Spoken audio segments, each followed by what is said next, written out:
Buenos días, buenas tardes o buenas noches. Soy Rubí de María Gómez y tengo el gusto de recibir en esta cabina de cambio de Michoacán, en una emisión más de El Lector 2018, a dos académicos muy destacados de la Universidad Michoacana. Es un gusto recibir al doctor Alonso Torres Aburto.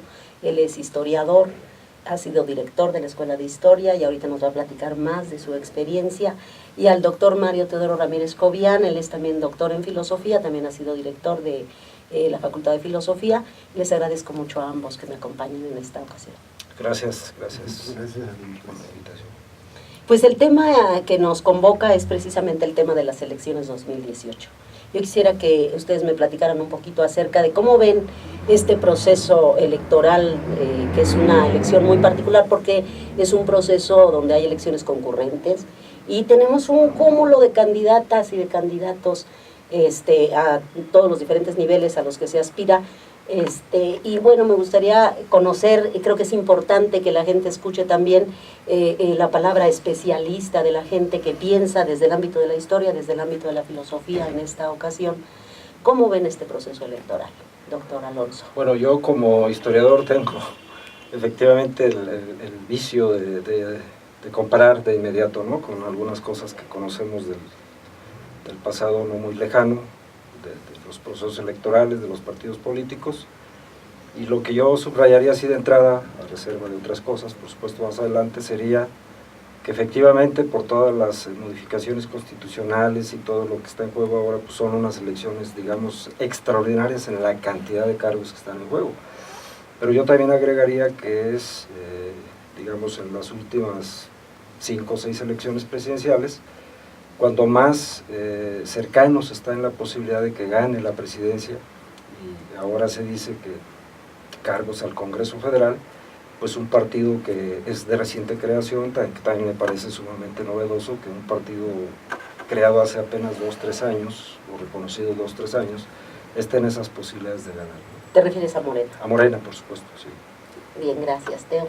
Bueno, sí, yo creo que como académico, como teórico, podríamos hacer una reflexión neutral, pero como ciudadanos estamos comprometidos, también tenemos un interés político, un interés en la situación del país, y me parece que no están desconectadas ambas posiciones, que se pueden defender perfectamente de forma argumentativa, una postura de izquierda, una postura a favor de Morena, particularmente a favor de la candidatura de López Obrador, con argumentos de carácter general. O sea, yo creo que el gran problema que hemos tenido en el país ya hace décadas ha sido la falta de legitimidad de la autoridad.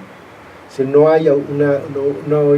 hay una autoridad legítima, creíble, que pueda ordenar, que pueda orientar, guiar al país.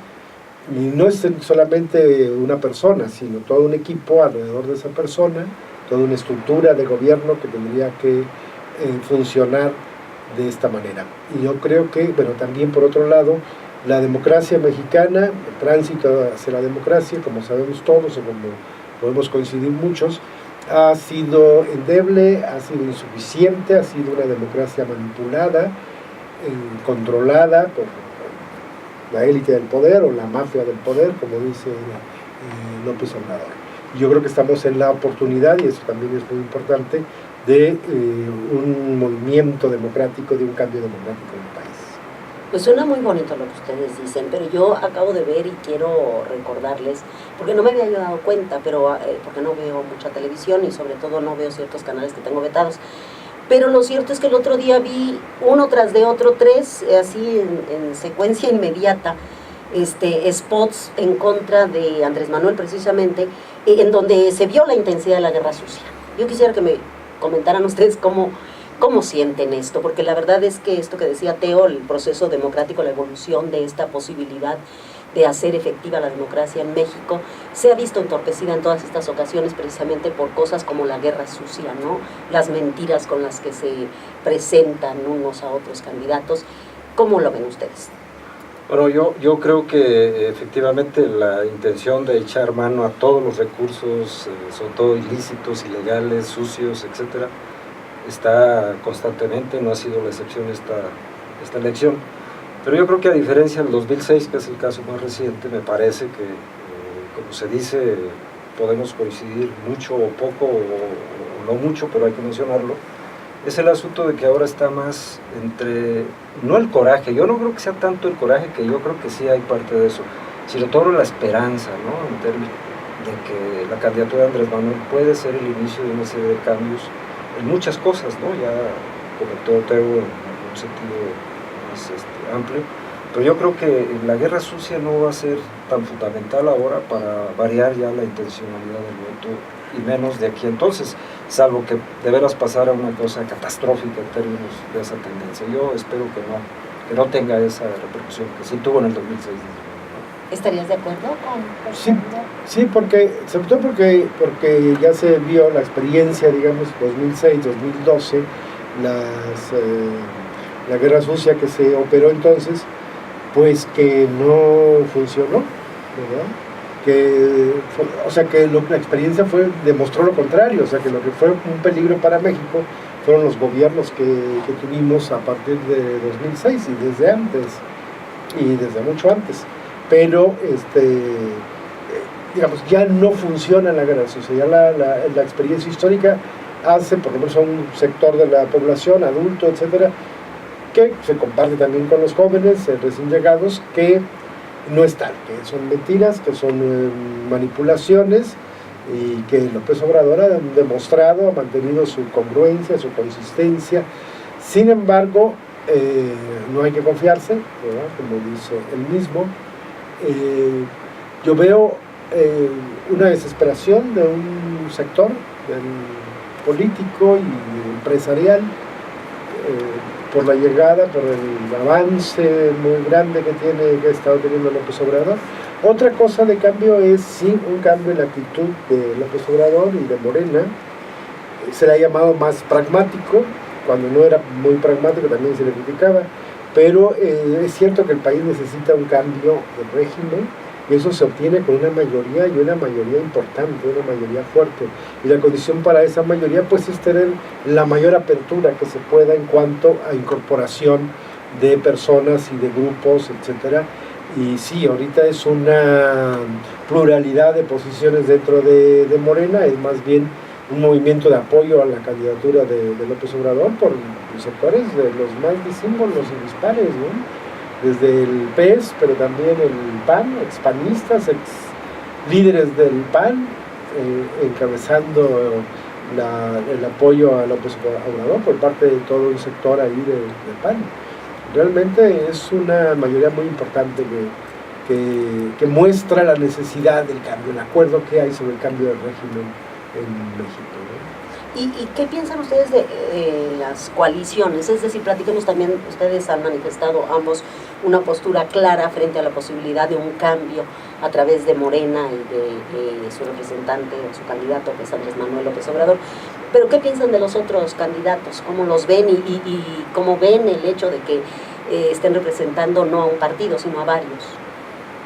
Bueno, yo leí hace poco en la revista Letras Libres, ¿no? la herencia de Huerta, que dirige Krause, un ensayo muy interesante de algún profesor que da clases en el CIDE, y justamente analiza el asunto del perfil del Partido Encuentro Social y sus antecedentes, y hablando de las coaliciones, primero habla de Morena con el PES. A mí me parece que lo más importante es que quien lleva la cabeza pues es Morena, a diferencia de la coalición PAN-PRD. Quien va a la cola es el PAN, es el PRD. Es decir, la agenda la va a marcar Morena, en ese sentido, en el número de los aspirantes a los cargos, en la candidatura presidencial. En el PAN-PRD pues es Anaya, ¿no? Ese es otro tipo de coaliciones. Ahora, yo creo que eso se demuestra que hay toda una serie de indefiniciones ya así de lo que antes considerábamos la ideología, ¿no? Es decir, esto por esta tendencia me parece que es un partido que a mí me convence, pero ahorita eso está muy nebuloso, y en los discursos, empezando por Andrés Manuel y por varios de la coalición, tanto de Morena con el PES y el PT, como de las otras coaliciones, PAN, PRD, Movimiento Ciudadano, pues lo que se subraya es que ahorita no importa la coalición, lo que importa es, con diferentes lenguajes, salvar al país, ¿no? En este caso un cambio de régimen. que estaría representado en esta Morena, coalición de Morena. Sí, y yo creo que es muy claro, como se ha visto, se ha dicho, que la coalición que postula Naya, el PAN, y los otros partidos, y también el candidato José Antonio Meade, pues no representan, no plantean un cambio, o sea, parecen que están en otro país, no asumen que hay una situación grave de crisis social, de crisis humanitaria, incluso con la situación de la violencia, del narcotráfico, con la situación de la pobreza, que es grandísima en el país. Digamos, hay 70 millones de excluidos en este país, que no están presentes realmente, y claro, que son los que están despertando con el llamado de López Obrador. Estas dos candidaturas son ciegos a esta problemática del país. ¿Cuáles dos candidaturas? Meade y Anaya, ¿no? O sea, todo su discurso, toda su postura, todo su planteamiento es la continuidad, es seguir manejando bajo el principio de que hay que apoyar, hay que darle el espacio a los empresarios, porque si los empresarios les va bien, les va a ir al resto de la gente bien. Esto es una falsedad, no es real esto, ¿no? El empresario solamente se preocupa porque le vaya bien a él. Y si accede en un momento a compartir y a tener una postura solidaria, es por la fuerza del poder político, que le obliga, que le presiona a que tenga esta postura, y de eso se trataría precisamente, y yo creo que esa es la postura correcta que está planteando López Obrador, o sea, que el poder político tenga autonomía frente al poder económico, frente al poder empresarial. Sí. Bueno, hay un tema, ¿no? El tema de la alternancia, que a veces se argumenta, se utiliza para asegurar que hay una posibilidad de una democracia efectiva en nuestro país. Y hemos visto que esa alternancia no necesariamente significa el bienestar de la sociedad, de la sociedad civil, de grupos organizados que siguen muy inconformes con toda esta situación. Y por otro lado, tampoco hemos visto que cambien los modos de hacer política, ¿no? Con esta alternancia. Al contrario, de algún modo parece que se ha extendido esta práctica de las dádivas, de la compra de votos. Yo apenas ayer o antier, que estuve en la Ciudad de México, veía, por ejemplo, a partidos políticos que de manera muy evidente parece que están regalando pintura, porque todas las casas son del mismo color y tienen letreros afuera diciendo que perteneces a un partido político, ¿no? Y en este caso no era el PRI, era precisamente la alianza del PAN y el PRD. Entonces, ¿qué piensan ustedes de eso? ¿Cómo podríamos decirle a la gente cómo distinguir lo que es un verdadero proceso democrático de lo que es algo simulado, que puede parecer una forma de participación ciudadana realmente democrática y no lo es?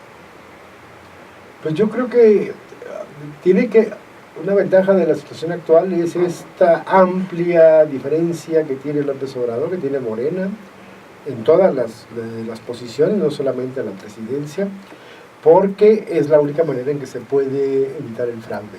No es que se cancele el fraude, sino que el fraude no va a poder con esa diferencia de 15, 18, 20% o más. Es muy difícil que puedan hacer, se necesita mucho dinero para poder terminar esa diferencia y superarla. Entonces, ahora, yo creo que, como se ha dicho siempre, como se dice siempre desde la izquierda, la gente, pues, que reciban la dádiva, que es producto como sea del pueblo, que son los impuestos, que es dinero que originalmente viene de la propia sociedad, y que voten libremente y responsablemente, considerando la problemática de fondo real del país y aprendiendo las lecciones, que pueden ganar 500 pesos en un día, pero el resto de los 6 años van a estar sufriendo igual.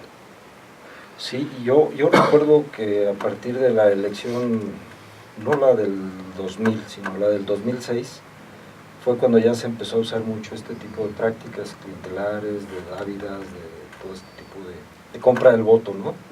Y se desplazaron aquellas artimañas, aquellas cosas de las urnas embarazadas y del carrusel, ratón loco, etcétera, que fueron parte de la historia del sistema político y sistema de partidos de este país, ¿no? Y a partir del 2006 y ya con la candidatura presidencial de Andrés Manuel la primera vez, me recuerdo que ya se usó mucho esto. Bueno, en 2012, pues no se diga, el presidente prácticamente era desde años atrás, ¿no? Y en este año, y siguiendo la experiencia del Estado de México del año pasado, pues parece ser que hay la tentación, ¿no? Pero ya en este momento se hablaba de otro tipo de fraude electrónico. Ah, sí, claro, otro nivel, ¿no? que es de alguna forma lo que pasó en el 2006 también, porque fue necesario hacerlo, ¿no? Cuando las tendencias que se marcaban iban a favor de Andrés Manuel, y de repente a medianoche en la madrugada se fueron revirtiendo, pero ahí ya solamente son cosas de los especialistas en esto. Pero volviendo al asunto de los recursos, yo creo que hay efectivamente toda una intención, pero yo creo que no les va a alcanzar, la verdad. Bien, pues da gusto escuchar a los académicos porque están muy optimistas. Luego yo escucho a los periodistas que son muy realistas y hasta me deprimo porque dicen no, nada va a cambiar, todo va a seguir igual. Pero bueno, yo quisiera por último, y agradeciéndoles mucho su presencia y esperando contar con su presencia nuevamente en otra ocasión, que me dieran una razón de por qué, desde el punto de vista histórico, filosófico, es importante votar en el sentido que ustedes lo están proponiendo. ¿Cuál sería, bueno, filosófica e históricamente? Sí, yo creo que el gran valor de López Obrador, la razón también de su logro, de su fuerza, de su alcance, es que es un político en el mejor sentido de la palabra, es decir, alguien que está dedicado a la cosa pública, al pueblo, a la comunidad, que se dirige a ella, que interactúa con ella y que capta todas sus preocupaciones, sus planteamientos, sus necesidades, etcétera, ¿no? Y que es también una persona, como debe ser también el buen político, que se maneja conforme a 2, 3 principios éticos fundamentales, valores rectores de la acción política y de la acción social. Y que estos valores, bueno, lo hemos escuchado, es la necesidad de la justicia, del desarrollo social, de la honestidad, del respeto, etcétera. Cuestiones básicas que el país requiere. Hay muchos asuntos, como el asunto religioso, el asunto de género, el asunto de la diversidad sexual, muchas problemáticas, pero hay cosas fundamentales que tienen que ver con todo el país y que tenemos que resolver para podernos plantear otras situaciones y otros avances dentro de la democracia, porque mientras, pues primero hay que vivir, hay que sobrevivir al desorden, al caos, a la violencia, y estos principios, que esta directriz de López Obrador es inédita también en la política mexicana. O sea, hace muchos años que no teníamos un líder que se plantara en esa posición, sino tecnócratas, gente que es muy experta, que es muy conocedora, etcétera, pero no es eso lo que requiere una sociedad. Requiere gente que la oriente, que la guíe y que actúe bajo estos principios. Que tenga autoridad moral. Sí, sí. Alonso. Yo solamente 2 cosas señalaría de Andrés Manuel para pensar optimistamente en este asunto de esta elección presidencial. Primero, que es la tercera ocasión que va, que fue la experiencia de Cuauhtémoc Cárdenas, pero no solamente eso, sino que va con una nueva organización. No con la misma organización con la que contendió la primera vez, con toda la posibilidad, y de hecho pensamos muchos que ganó en 2006, sino que transforma esa organización y él está con mucha más experiencia al frente de esta candidatura. Pues eso es muy notable, es evidente que la gente de la que se ha rodeado últimamente Andrés Manuel y a quien ha propuesto como los próximos secretarios de Estado y secretarias de Estado, hay gente muy valiosa, con una gran experiencia, con mucha capacidad, ¿no? Pues les agradezco mucho, y si ustedes quieren para despedirnos decir algo que no les haya yo preguntado para despedirnos, Leo, Alonso. Pues yo creo que hay que ir a votar, hay que llamar a votar, y me parece que hay toda esa disposición de la gente en general, y no hay que bajar el ánimo y mantener lo que es la democracia, ¿no? Ese compromiso con el cambio del país. Construirla. Coincido plenamente, hay que ir a votar, pero además hay que participar dentro de lo posible, desde la academia, con la organización política. Claro que sí. Pues esperemos que esta reflexión compartida por parte de ustedes sea útil para la gente que nos escucha, que nos ve y que tiene en cambio esta ventana a la elección 2018 para poder orientarse y ejercer su voto. Yo les agradezco mucho, mucho, mucho, porque creo que es muy importante la voz de ustedes, es importante, no la escuchamos mucho, y creo que tiene que ser uno de los ejes rectores de la acción política y de la acción social. la voz de los especialistas. Me despido de usted, soy Rubí de María Gómez Campos y espero tener la oportunidad de seguirle saludando en una próxima edición de Elector 2018.